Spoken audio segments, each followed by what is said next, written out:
right, so we have the coach of Team Dubai. It is Mohammed Rashid. Rashid, first of all, the performance has been slightly up and down.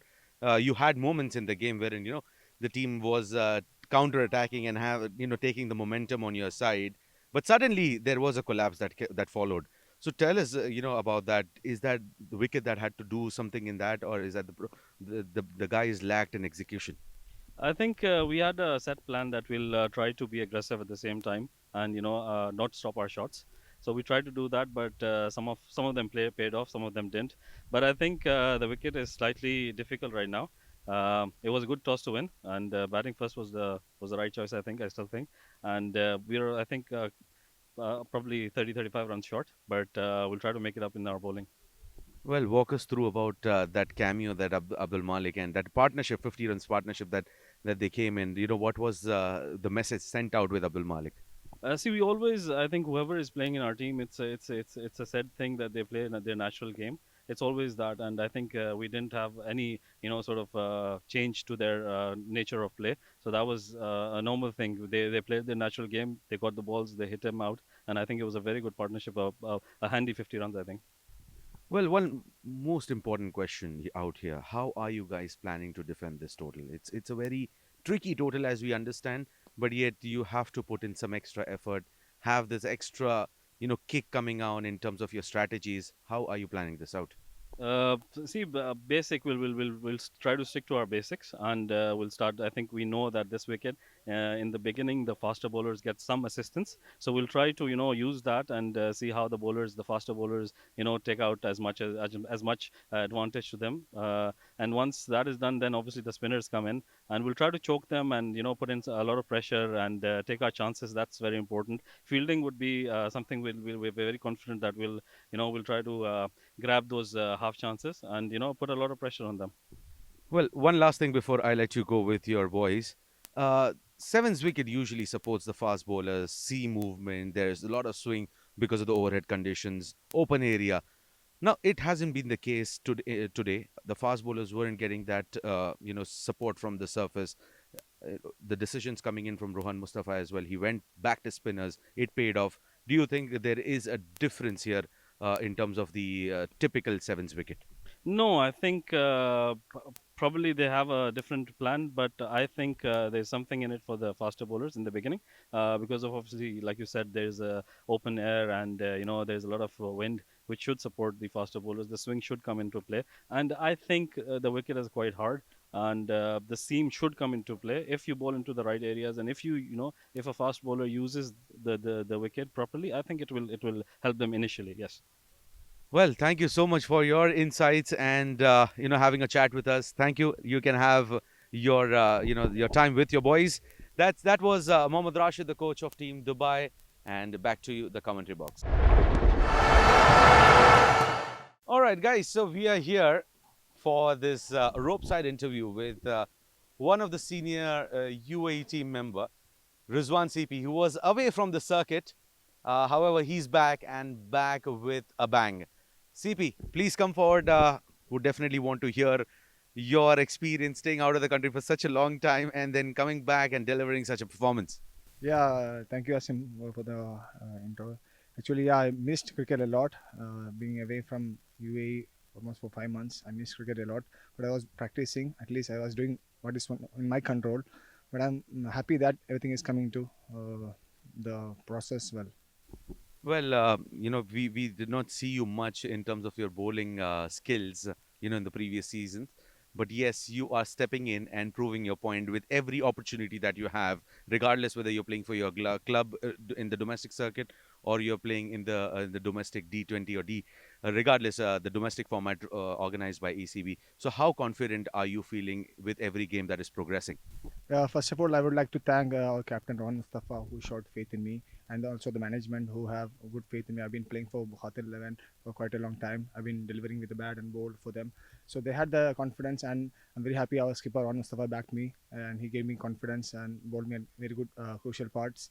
So I'm happy I could pay back his confidence. I'm looking forward to do better again in the coming matches also. Inshallah. Well, we hope that you continue with that. One more thing, talk us through about the wicket. I mean, I had the same question with with Rashid as well to understand what the wicket is actually doing. You had a better view because you were bowling out there.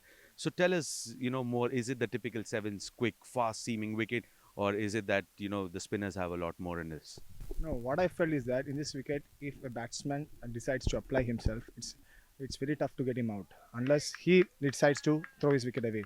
So it's very difficult for the bowler's part. I mean, to get a set batsman out. So all the batsman has to do is that give some time in the middle, then enjoy his shots.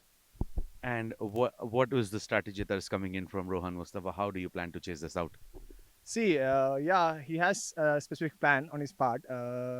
We'll get to see soon, looking at his intentions. So, yeah, I would like to say that only now. Well, and what is the plan that has been given to you? You are anchoring, you are going after the bowling. What is it? See, we'll see who is getting going. So, according to that, we'll go to plan B or C. So that was a diplomatic answer coming in. That's typical Rizwan CP. Thank you, CP. Wish you all the very best for this game and for the entire tournament. That's it from here. Back to the commentary box. All right, welcome to the post-match ceremony for this game between Dubai and Sharjah. What a game it was. Certainly a low-scoring match, but it went on to the wire. Courtesy to some good resilient performance coming in from a couple of batsmen from Sharjah, they pulled through the line. I have alongside with me the captain of Team Dubai to have a quick chat. Ronak, please come forward. Ronak, things did not go in your favor. Tell us, what would you correct if you had, were you given a chance? It's been a bit of an issue with us for the first three games, like including today. Our top order has failed to convert their starts. That's what I feel. And in these kind of games, you need your top five to bat through to the 35th over or such. And after that, that's when the lower middle order can come through and finish off. I felt like maybe 30, 40 runs more. It was our game. 2 wickets more left. And then, in these kind of situations, you can't save the runs in the 50 overs. You have to get all the wickets. You have to get them all out. So that's what I felt went wrong. Well, tell us something about the wicket. Like when you guys played in the first innings and compared to the second innings, which one played a lot better in terms of the batting department? I felt it was pretty similar, to be honest. There was a bit of spin. It got slower with as time progressed, as the ball got softer as well. We were getting a bit of grip, bit of turn as well. But I felt like our bowling and fielding was pretty exceptional. But again, we were failed by our batting, and I feel like we will come back stronger on that in the next game. Well, we hope that you guys come back stronger. All the very best for the future games. I would now request the winning captain, Rohan Mustafa, to please come forward. Rohan, first of all, congratulations on the victory. I know it was a hot day, a tough outing for you guys again. But again, you guys pulled it off really nicely. How does this victory, push the morale up?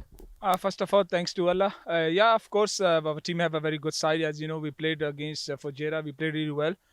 Yeah, we won 2 matches, one against CCB. We were thinking to win against them in some 30 overs to get our run rate high, so we can, if we win against Ajman, so we can top the table.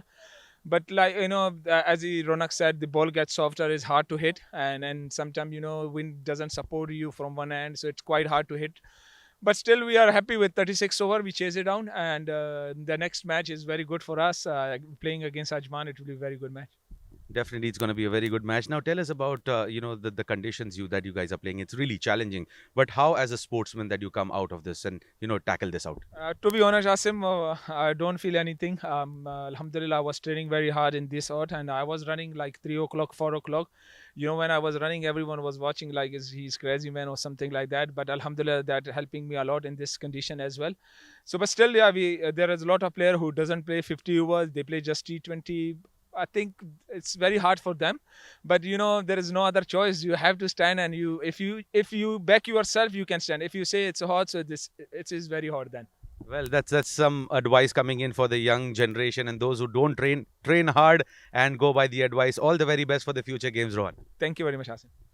Now it's time to head to the man of the match. Now the adjudicator was the match referee. Now Tehseen Javed has decided to go for that man who picked up 4 wickets in the first innings and got crucial 43 runs while they were chasing it out. It is Rizwan CP of Sharjah. Rizwan,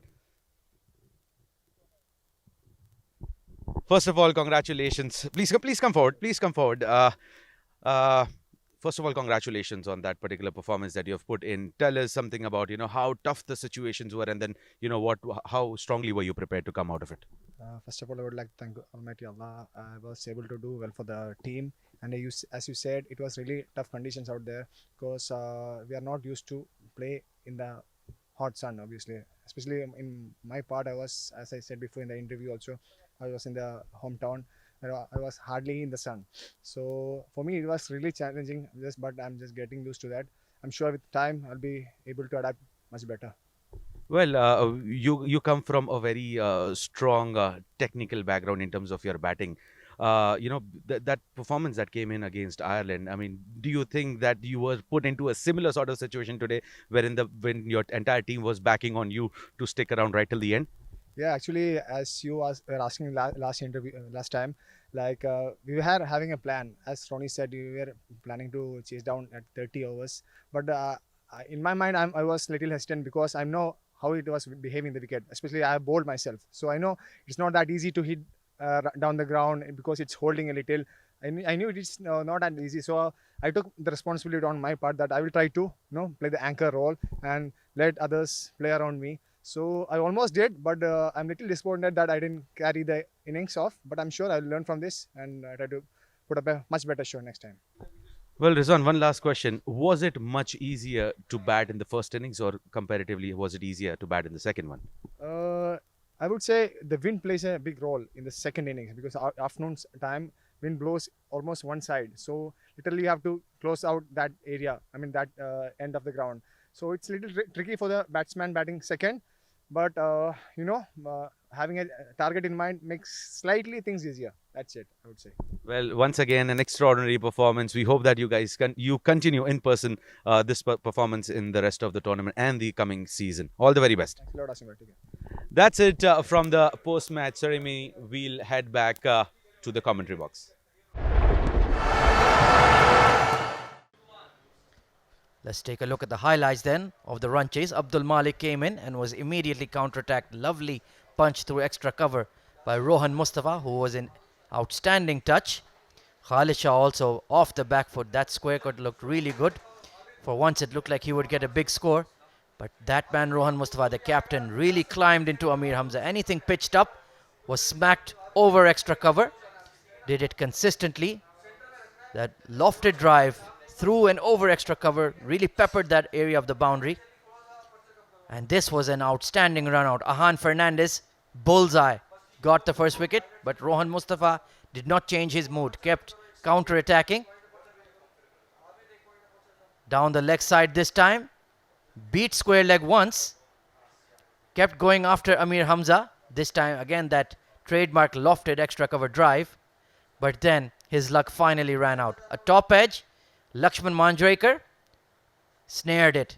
That was a big wicket before the lunch break. Then we returned and the hard hitting continued. Rizwan CP, elegant and classy as always, but this was a big moment in the game. Both batsmen stranded at one end, 55 for 3. It felt like Team Dubai could make a game of it. And then Wasim Bari came in alongside Mohammed Ikram with Rizwan CP in turns. This was a big decision to make and given in favor of Lakshman Manjrekar, who had quite a day in the field. But then that man, Umair Ali Khan, coming out and smacking the ball for fun. Every time he went for those big lofted drives, the ball was sailing out of the park and over those grass banks. Massive sixes, at least 80 to 85 meter hits, if I estimate it conservatively. Really, really good swing of the bat. Rizwan CP also capitalized on any poor deliveries. But then Sardar Behzad also came out and had some fun against the spinners. Eventually he got cleaned up though. Excellent delivery. Ronak Panoli, the captain, came in and this was a great catch taken at extra cover. Lakshman Manjrekar producing the final wicket of Ahmed Tariq on the verge of victory. And in the end, it was Team Sharjah who sealed the win. Taking a look at the standings then. Ajman ruling the roost, 3 wins out of 3. But Sharjah are getting up there as well. They've got 2 wins out of 3 on 6 points. Fujairah also right up there, another much fancied side. 2 wins out of 3 for them. Emirates Blues and Dubai are fighting for that 4th semi-final spot. It's very, very close at number 4 and number 5 in the table. The net run rate differences are almost negligible, and Abu Dhabi the unfortunate wooden spoon for them. 3 wins and 3 losses, their chances are extremely slim. It will depend on other results, but there it is. Ajman, Sharjah, Fujairah almost into the semi-finals, and Emirates Blues and Dubai fighting to get in as well.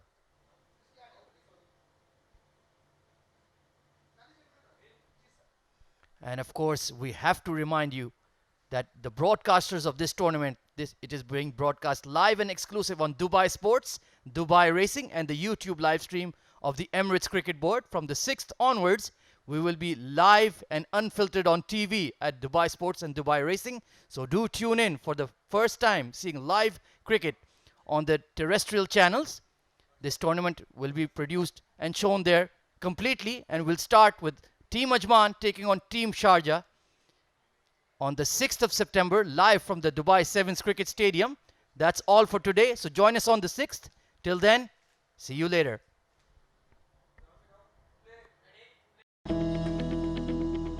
It's not about the hand you're dealt.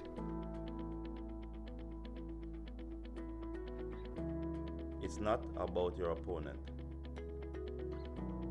It's how you play the game. Do you play for glory? Do you play for fame? Or do you just play to win?